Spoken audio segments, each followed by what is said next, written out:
نحمدہ و نصلی علی رسولہ الکریم، اما بعد فاعوذ باللہ من الشیطان الرجیم، بسم اللہ الرحمن الرحیم۔ الصلاۃ والسلام علیک یا رسول اللہ وعلی آلک و اصحابک یا حبیب اللہ۔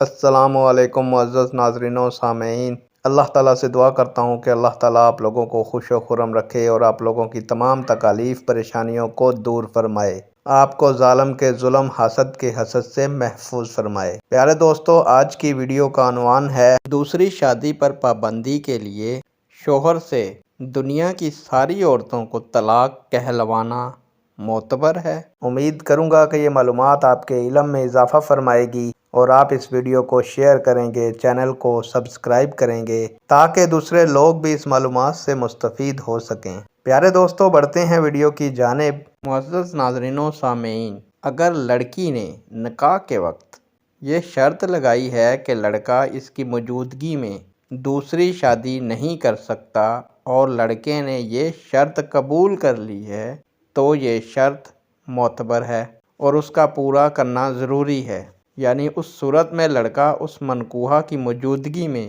مزید نکاح نہیں کر سکتا۔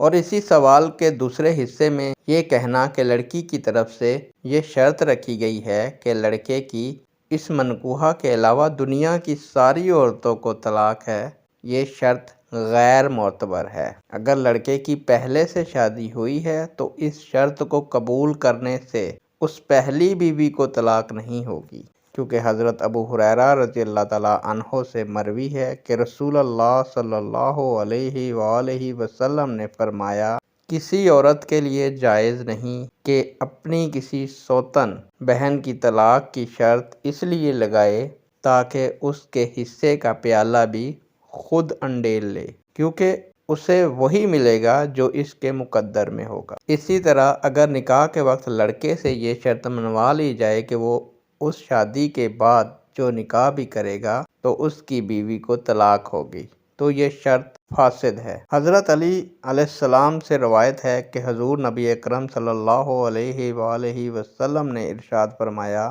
لا طلاق قبل النکاح، ترجمہ، نکاح سے پہلے طلاق نہیں۔ تو دوستو، اس سے واضح ہوا کہ نکاح میں لڑکی کی یہ شرط کہ ساری دنیا کی عورتوں کو طلاق ہے غیر معتبر ہے۔ اس شرط سے نہ کسی عورت کو طلاق ہوتی ہے اور نہ شوہر پر دوسری شادی کی پابندی ثابت ہوتی ہے۔ ایسا شخص دوسری شادی کر سکتا ہے۔ نیک دعاؤں کے ساتھ آپ سے اجازت چاہوں گا۔ اللہ تعالیٰ آپ کا اور میرا حامی و ناصر ہو۔ اللہ حافظ۔